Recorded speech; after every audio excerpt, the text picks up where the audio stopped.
कल मुझे एक फ़ोन आया। उन्होंने कहा कि हेलो, नाम बताया उन्होंने अपना और कहा कि सर, मेरे पापा की तबीयत बहुत सीरियस है और मुझे रेमडेसिविर इंजेक्शन चाहिए, प्लीज़ कहीं से भी अरेंज करा दीजिए।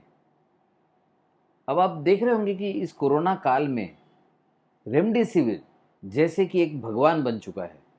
हर कोई सिर्फ रेमडेसिविर के पीछे है, हर कोई रेमडेसिविर को ढूंढ रहा है, लंबी लंबी कतारें लग रही है, ब्लैक मार्केटिंग हो रही है। जैसे होता है ना कि किसी भी चीज़ की वैल्यू अगर हम प्रमाण से ज़्यादा मान लेते हैं तो उसके लिए कुछ भी करने को तैयार हो जाते हैं।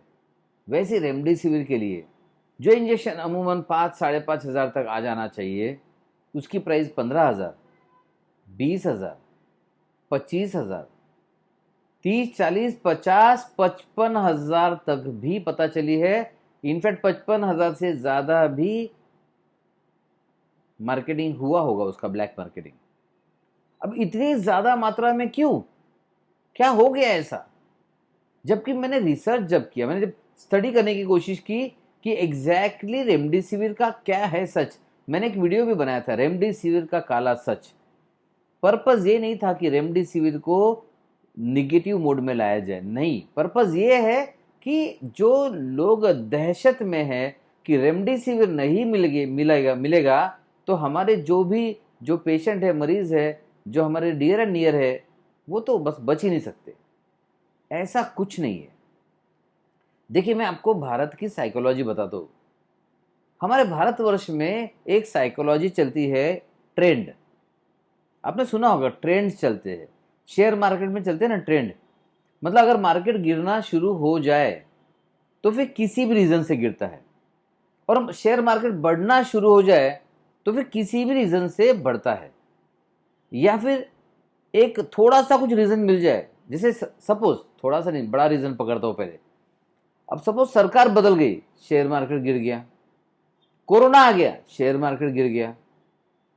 भूकंप आ गया कहीं पर, शेयर मार्केट गिर गया। दुनिया में कहीं पे भी है तो शेयर मार्केट पे असर दिखता है। तो ऐसे ट्रेंड आ जाती है।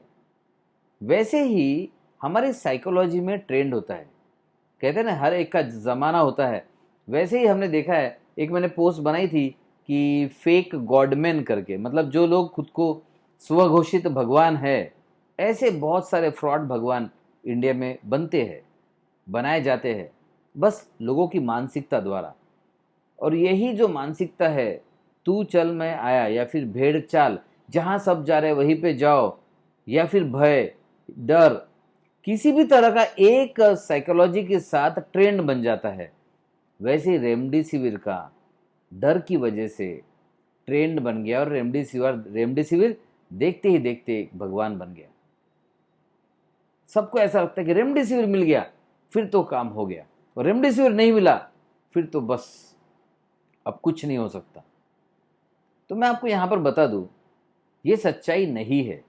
इनफैक्ट WHO ने तो रेमडेसिविर को प्राइमरी लाइन ऑफ ट्रीटमेंट में इंक्लूड नहीं किया है। ये कहा गया है कि रेमडेसिविर सिर्फ मात्र कुछ केसेस के लिए थोड़ा उपयोगी है। मैं रिपीट करना चाहूंगा, रेमडेसिविर मात्र कुछ केसेस के लिए थोड़ा उपयोगी है। अब प्रॉब्लम है कि मैक्सिमम लोग कहेंगे सर डॉक्टर्स लिख के दे रहे, हमें तो लाना पड़ेगा। लेकिन अगर आप पैनिक मोड में हो तो डॉक्टर को तो हर कोशिश करनी ही है, और उस पर से कुछ डॉक्टर्स, फार्मास और मेडिकल स्टोर्स वाले इसका ऑब्वियसली फायदा भी उठाएंगे। देखिए, डर का बाजार है।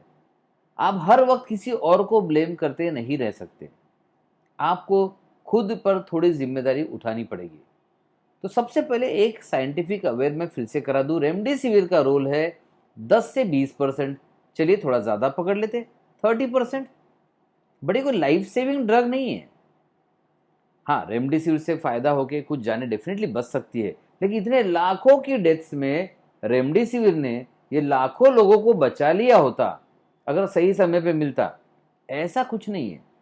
इनफैक्ट जितनी डेथ्स हो रही है, जितनी हॉस्पिटल में डेथ्स हो रही है, मेजॉरिटी लोगों को रेमडेसिविर मिल रहा है। अभी अभी किल्लत हो रही है बिकॉज आप लोग डर के मारे और जो ये फियर फैक्टर, पैनिक जो क्रिएट हो गया है, इसके कारण से रेमडेसिविर बहुत धड़ल्ले से हर केस में यूज हो रहा है। इसके कारण प्रॉब्लम आ रहा है। हर केस में रेमडेसिविर का यूज होने के कारण हो ये रहा है कि जिसे सही में जरूरत है उसे रेमडेसिविर नहीं मिल रहा है। तो सबसे पहले आपको ये समझना होगा, रेमडेसिविर 10 to 20% इफेक्टिव है। दूसरी बात, रेमडेसिविर कोई जादू की छड़ी नहीं है, भगवान नहीं है कि रेमडेसिविर दे दिया और सब ठीक हो गया। ऐसा नहीं है।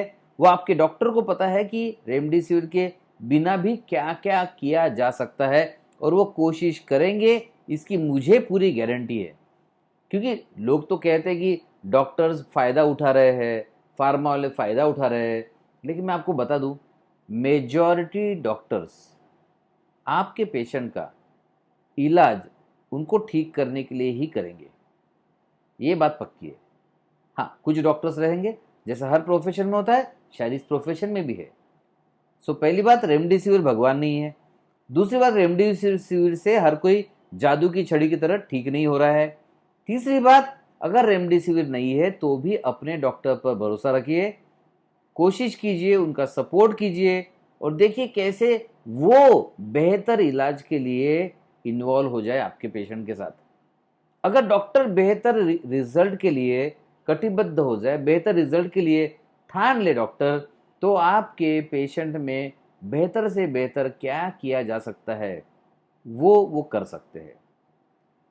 सो रेमडेसिविर कोई भगवान नहीं है, उसे झूठा भगवान मत बनाइए। ये जो ट्रेंड है, डर है, पैनिक है, इसने रेमडेसिविर को भगवान बना दिया, लेकिन ऐसा नहीं है। इतना ही बताने के लिए, रेमडेसिविर एक झूठा भगवान, इस टैग के साथ इस वीडियो को बना रहा हूँ। कोशिश कीजिए ज़्यादा से ज़्यादा लोगों तक ये पहुँच जाए, ताकि जो लोग डरे हुए हैं, दहशत में है, लोगों की नींद हराम हो चुकी है क्यों रेमडेसिविर नहीं मिल रहा है, उन्हें थोड़ा रिलैक्स लगे और वो रिलैक्स हो जाएंगे तो शायद उनमें से भी कोई कोविड के कारण सीरियस आगे होने वाला है वो बच जाएगा।